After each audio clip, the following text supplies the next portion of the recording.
She had worked at the small seaside cafe for years, and most people never noticed her beyond the polite smile and steady hands that carried plates from table to table. Her name was Alina, and she lived a quiet life shaped by long shifts, early mornings, and the sound of waves brushing against the harbor nearby. The cafe sat near a private marina where expensive boats rested and wealthy visitors came and went like the tide. Alina had learned early how to move through the room without drawing attention. She listened more than she spoke and watched people carefully. Many assumed she was simple or unambitious because she wore a plain uniform and rarely spoke about herself.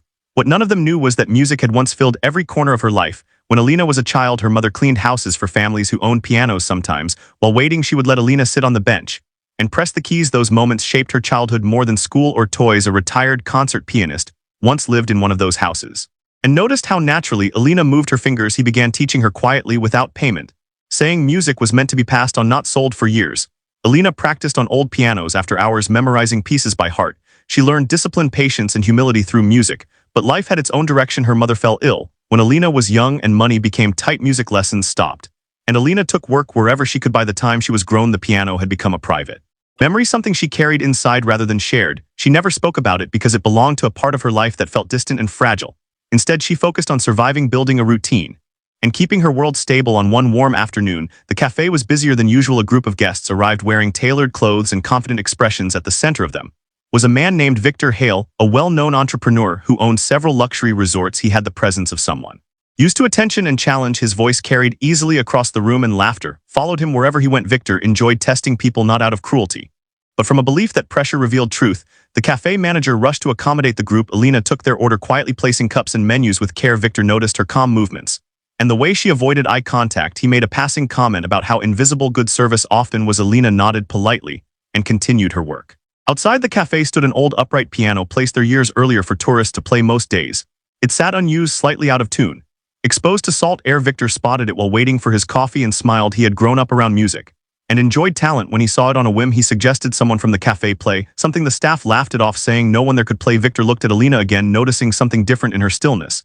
He asked her directly if she played. She hesitated only a moment before shaking her head softly. She did not want attention or expectations. Victor smiled, as if sensing the hesitation meant something else. He made a casual offer if she could play a classical piece. Well, he would tip generously and donate to the cafe. The tone was light, but the challenge was clear. Other guests watched with curiosity. Alina felt the familiar tightness in her chest, the one she used to feel before performances long ago. She tried to refuse politely, saying she was only a waitress. Victor shrugged and said talent often hid in plain sight. There was no mockery in his voice, only curiosity. The cafe manager looked uncertain, but allowed it, sensing the potential generosity. Alina walked toward the piano slowly. Her hands trembled slightly as she lifted the cover. The keys felt familiar under her fingers, like greeting an old friend. The sounds of the cafe faded in her mind, replaced by memory and instinct. She took a breath and began to play. At first, the piano protested, slightly out of tune, but her touch adjusted naturally. She chose a piece she had not played aloud in years, yet every note lived inside her. The melody filled the air, steady and controlled. Conversations stopped, and even the sea seemed quieter. Victor watched closely, his expression changing from amusement to focus. He recognized the structure and difficulty of the piece.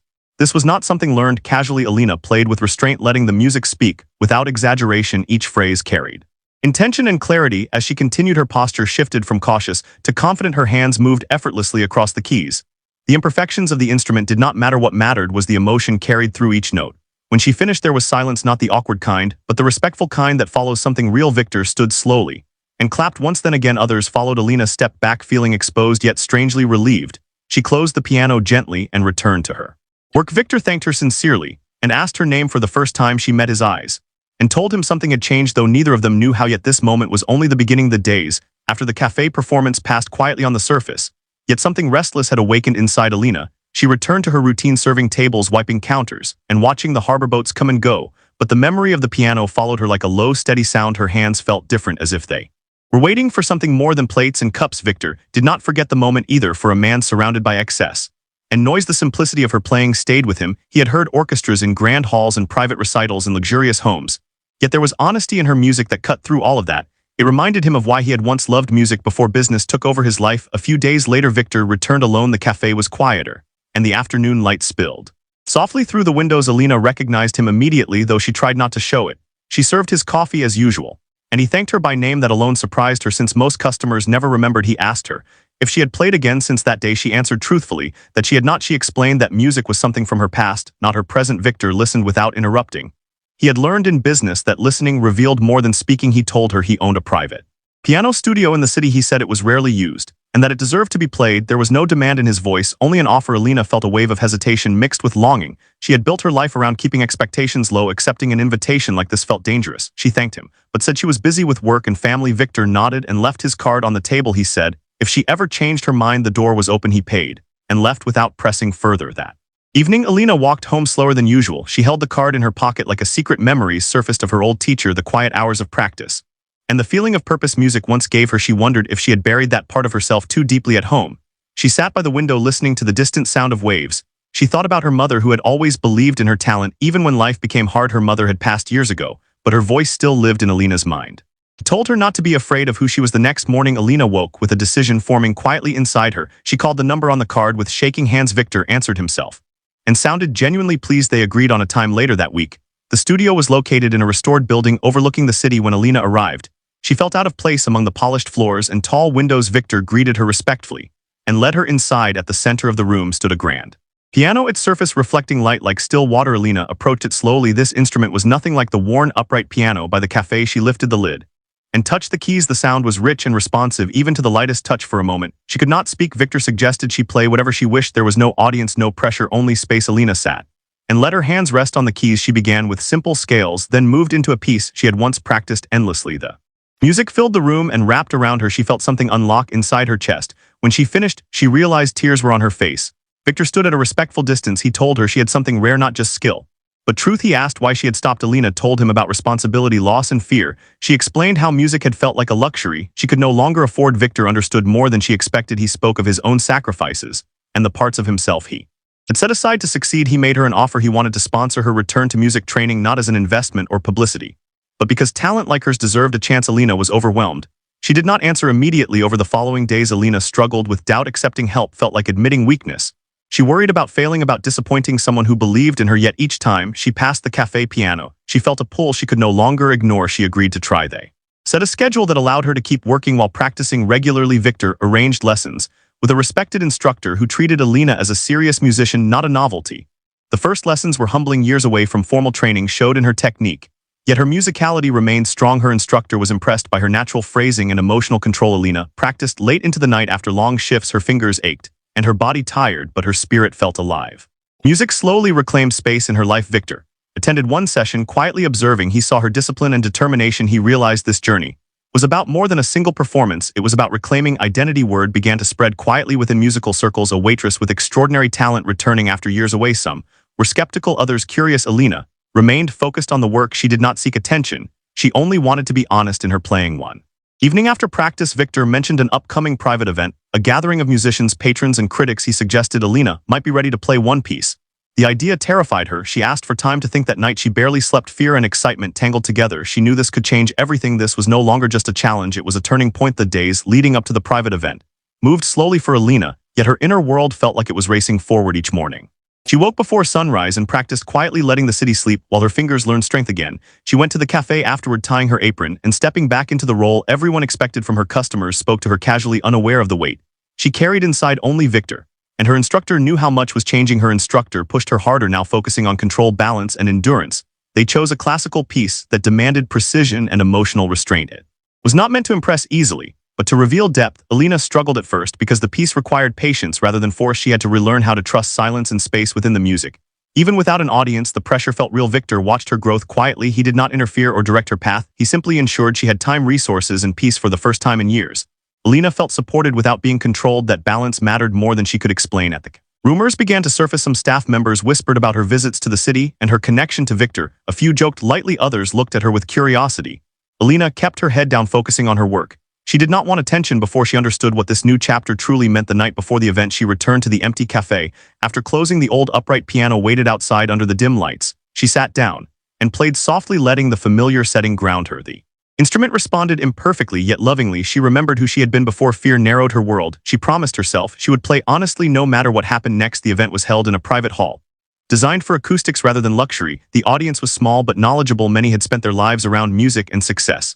Alina felt their presence immediately. When she stepped inside, their quiet confidence was more intimidating than noise. She wore a simple dress, nothing extravagant. Victor greeted her briefly, offering reassurance without pressure. Her instructor squeezed her hand Once then stepped back, Alina sat alone near the piano waiting. As the evening progressed, other musicians performed. They were skilled, polished, and comfortable on stage.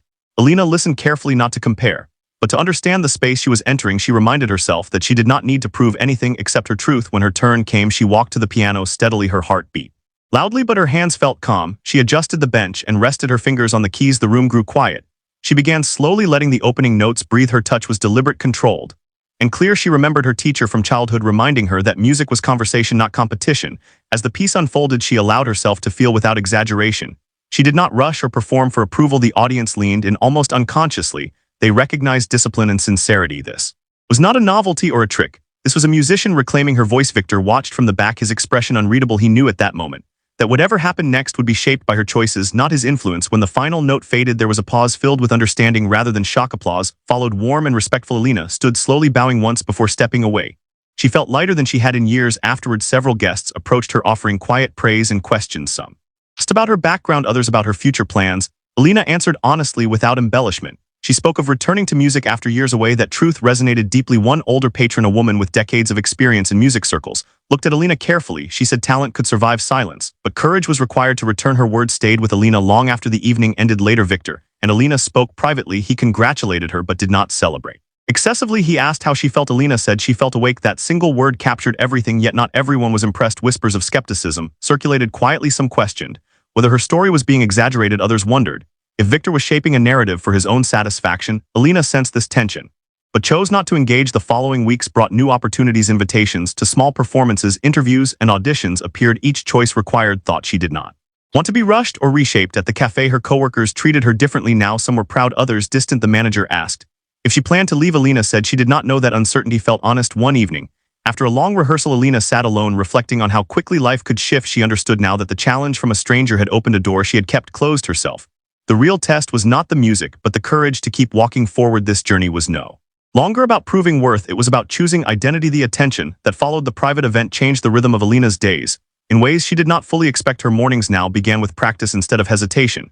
She no longer asked herself whether she deserved the time at the piano. She asked only how honestly she could use it. Victor remained present, but distant in the way he believed support should be. He checked in, occasionally asking about her progress, but never directing her choices. This allowed Alina to feel ownership of her path. For the first time, her future did not feel borrowed. The invitations continued arriving quietly. At first, small salons, private gatherings, and rehearsals with chamber musicians. Each space introduced her to new expectations and unspoken rules.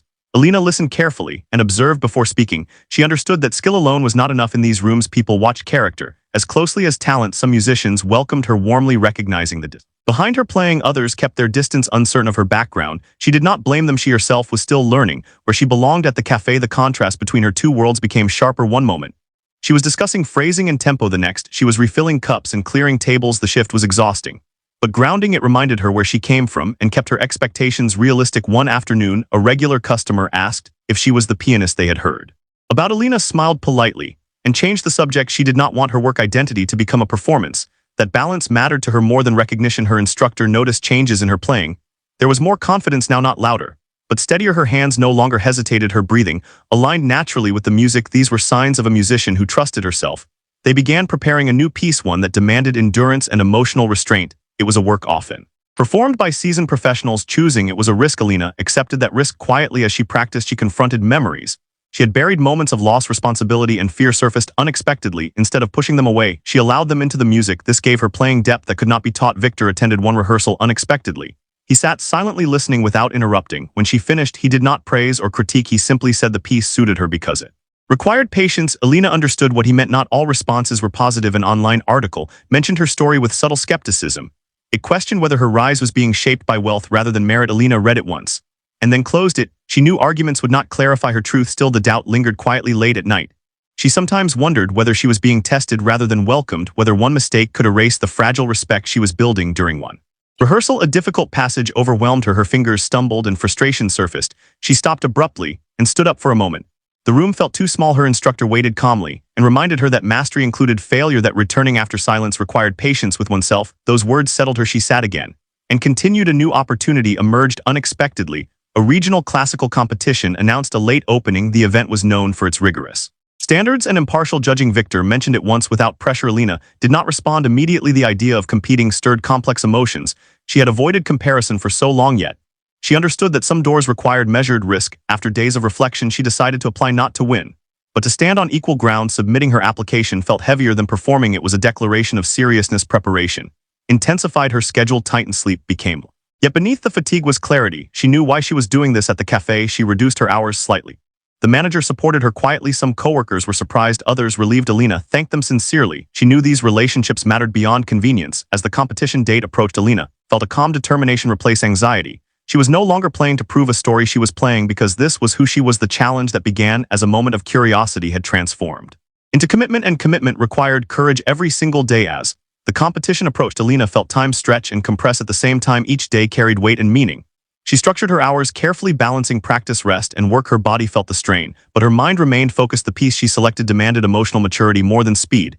It required restraint, clarity, and endurance. Alina practiced slowly, breaking each section down until every movement felt intentional. She was no longer chasing perfection, she was chasing honesty. Victor noticed the shift in her presence. She spoke less about fear and more about responsibility. He understood that this meant she had crossed an internal threshold. Support now meant stepping back even further. The competition venue was located in a historic hall known for its unforgiving acoustics. Every flaw was revealed, and every strength amplified. When Alina first walked inside, she felt exposed. The space demanded confidence without arrogance. Other competitors moved through the hall with practiced familiarity. Many had trained their entire lives within formal institutions.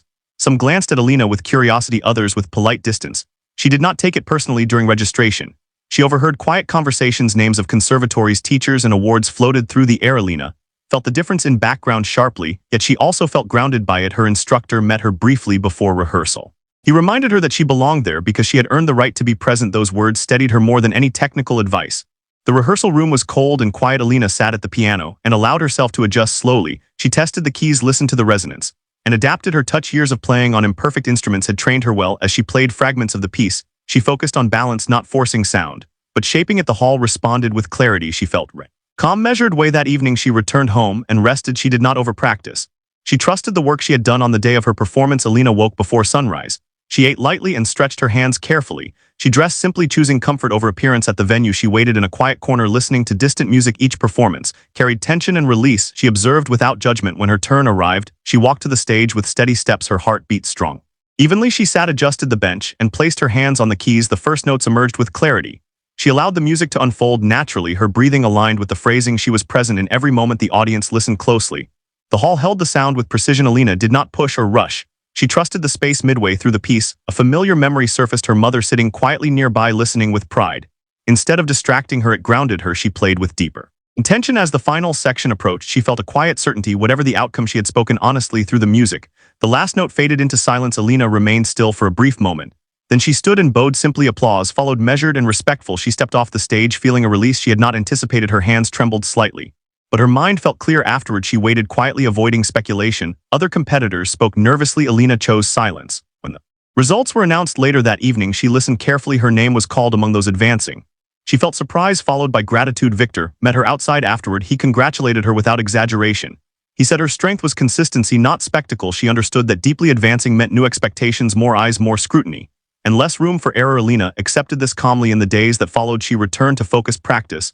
She did not celebrate excessively. She understood that momentum required discipline. At the cafe, news reached her coworkers. Some congratulated her warmly, others seemed unsure how to respond. Alina remained the same with them. That mattered to her. A journalist requested an interview. Alina declined politely. She wanted her work to speak first. Her instructor adjusted her training. They refined details and addressed weaknesses openly. There was no illusion now, only preparation. As the next round approached, Alina felt pressure but not fear. She had learned to carry weight without letting it crush her. This was no longer about being discovered. It was about standing fully in her truth. As Alina moved into the next phase of the competition, her world became quieter on the outside and louder on the inside. The early excitement had faded, and what remained was responsibility. She felt the weight of expectations, not from others but from herself. Every choice now felt deliberate. Her days followed a disciplined rhythm. Morning practice focused on technical stability. Afternoon sessions explored interpretation and emotional control. Evenings were reserved for rest or light reading to protect her mind. She understood now that endurance required balance. Victor remained in the background. He no longer asked about progress or plans. His silence was intentional. He wanted Alina to feel complete ownership of her journey. This trust strengthened her resolve. The second round demanded a different kind of presence. The piece required contrast between strength and restraint. It tested not only technique but judgment. Alina spent hours refining transitions, learning when to hold back and when to release sound. Her instructor challenged her more directly now. He questioned her choices, asked her to justify phrasing and timing. At first this unsettled her. Then she realized this was respect. He was treating her as a professional. At the cafe, Alina worked fewer shifts. When she did return, customers sometimes asked about the competition. She answered politely but briefly. She did not want her identity to fracture under curiosity. One evening after practice, she felt overwhelmed. The pressure built quietly until her hands stiffened. She stopped playing and sat in silence. For the first time in weeks, doubt surfaced sharply. She wondered whether she was strong enough to continue, whether the cost of returning to music was too high. She thought about the simple predictability of her old life, the safety of low expectations. That night she dreamed of her childhood teacher. He sat beside her at the piano and said nothing. He simply waited. When she woke, she understood. She did not need permission to continue. She only needed commitments. The day of the second round arrived with muted tension. The hall felt more familiar now. Alina greeted a few competitors quietly. There was less distance between them. Shared pressure had softened edges. When she sat at the piano, she felt centered. Her hands responded naturally. The opening section flowed with clarity. She listened deeply to the sound, adjusting instinctively. Midway through the piece, a subtle mistake occurred. A note landed slightly heavier than intended. Years ago, this would have shaken her. Now she adapted, instantly shaping the phrase forward. The music remained intact. The judges watched closely. They were not searching for perfection. They were listening for command and awareness. Alina met that expectation through presence rather than force. When she finished, she felt neither relief nor fear. She felt grounded. She walked off stage knowing she had responded honestly. Waiting for results tested her patience. The silence felt longer than the performance. She focused on breathing and posture, keeping her body calm. When her name was called again, she closed her eyes briefly. Gratitude moved through her without excitement. Advancing now felt earned rather than surprising. The final round loomed with intensity. Only a few competitors remained. Each carried a different story and strength. Alina respected them deeply. Preparation for the final round demanded everything she had learned. The piece was long, complex, and emotionally demanding. It required sustained focus and maturity. She structured practice carefully to avoid burnout. Victor attended one rehearsal quietly. Afterward, he spoke honestly. He said the final performance would not define her worth, but it would reveal who she had become. Those words stayed with her. In the days before the final, Alina withdrew socially. She needed stillness. She walked by the sea, listened to waves, and let her mind settle. Nature reminded her that rhythm existed beyond performance. The final day arrived with calm clarity. Alina dressed simply as always. She carried no lucky charms. She trusted preparation. Backstage, the atmosphere was focused and respectful. Competitors wished each other well. There was no rivalry, only shared understanding. When Alina walked onto the stage, she felt fully present. This moment was no longer intimidating. It was familiar. She began the piece with quiet confidence. Each section unfolded deliberately. She paced herself carefully, aware of the long arc. As the music deepened, she allowed emotion to surface without control slipping. Years of lived experience shaped each phrase. Loss, resilience, and patience lived within the sound. The hall responded with attentive silence. The audience leaned in not because of drama, but because of sincerity. In the final movement, Alina felt time slow. Her breathing steadied.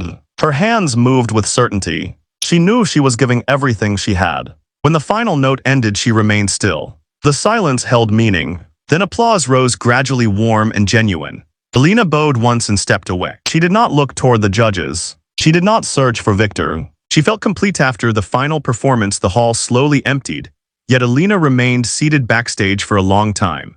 The noise of applause had faded, but the weight of the moment stayed with her. She was not waiting for results. She was allowing herself to feel what she had done. For years, she had carried music quietly inside her. Now she had given it space to exist in the open. That alone felt like a victory she could hold without conditions. Victor waited outside the hall. When Alina finally stepped out, he did not speak immediately. He could see in her posture that something had settled. They walked together in silence for a while. That silence felt respectful rather than uncertain. Later that evening, the finalists were called together. The judges spoke about discipline, honesty, and growth. They emphasized that ranking could never fully measure artistry. Alina listened carefully without tension. When the results were announced, she heard her name followed by recognition that placed her among the top performers. She accepted the acknowledgement calmly. There was pride but no rush. She understood that this moment was not an ending. Afterward, conversations flowed easily. Other musicians spoke to her openly now. Some shared their own doubts and struggles. The distance that once separated them had dissolved. Alina felt part of a shared world rather than an outsider. Media attention followed quickly. Requests for interviews, profiles, and recordings appeared. Victor helped filter them without controlling outcomes. He reminded her that choosing silence was also a form of strength. Alina returned to the cafe the following week. The familiar smell of coffee and sound of dishes grounded her. Coworkers greeted her with genuine warmth. Some hugged her, others smiled quietly. She felt no need to explain anything. One regular customer placed a small bouquet on the counter. No note, no expectation. Alina accepted it with a soft thank you. That simple gesture meant more than applause. Her instructor suggested planning next steps carefully. Auditions, recordings, and teaching opportunities were possible paths. Alina did not rush decisions. She wanted alignment rather than momentum. One afternoon, she sat alone at the seaside piano again. Tourists passed by unaware of her journey. She played softly, not for an audience but for herself. The music felt lighter now. Victor joined her, briefly listening from a distance. When she finished, he asked what she wanted next. Alina answered honestly that she wanted balance. To play, to grow, and to live without losing herself. He nodded, understanding that her strength came from clarity, not ambition alone. As weeks passed, Alina began mentoring a young student from a nearby neighborhood. She saw her own past in the careful curiosity of the child. Teaching reminded her that music was not about status but connection. Offers continued to arrive. Some were accepted, others declined. Each choice was guided by purpose rather than fear. Alina knew challenges would continue. Doubt would return at times. But she also knew she had learned how to listen to herself. The challenge that began as a moment of curiosity had transformed into a life reclaimed. Not because of recognition, but because of courage. Alina did not wake up one morning feeling transformed or complete. The change in her life arrived quietly through daily choices. She continued to practice each day, not because she had to, but because it felt natural again. Music had returned to its rightful place as part of her routine rather than an escape or a performance. She no longer introduced herself as a waitress or a pianist. She simply said her name. That felt enough. Her identity no longer depended on a single role. The cafe remained part of her life, though her hours became fewer. She liked returning there because it reminded her of humility and consistency. People treated her kindly but without distance. She was grateful for that. Victor gradually stepped further back. Their conversations became less frequent but more meaningful. They spoke about balance, purpose, and the cost of ignoring inner truth. Their connection had never been about power or rescue. It had been about recognition. Alina accepted a modest recital invitation in a small community hall. There were no critics or press, only people who loved music. She played without pressure and felt deeply present. That evening reminded her why she had begun this journey. She also continued teaching her young student. Watching small hands discover sound brought her quiet joy. She emphasized patience, listening, and respect rather than achievement. She wanted the child to grow without fear. Opportunities continued to appear over time. Some led to growth, others to rest. Alina learned to say no without guilt. She understood that sustainability mattered more than visibility. One evening, she returned to the harbor alone. The old upright piano was still there, weathered and imperfect. She played as the sun set. People passed by, some paused, others did not. It no longer mattered. She thought about how a single challenge had opened a door she had locked herself. Not because someone believed in her, but because she chose to step forward. Her story did not end with applause or success. It continued in quiet mornings, careful practice, and honest choices. That was enough. This was not a tale of sudden fame. It was the story of a woman who reclaimed her voice and kept it. If any dots or ellipses appear, rewrite the content without them. Dots or ellipses appear, rewrite the content without them.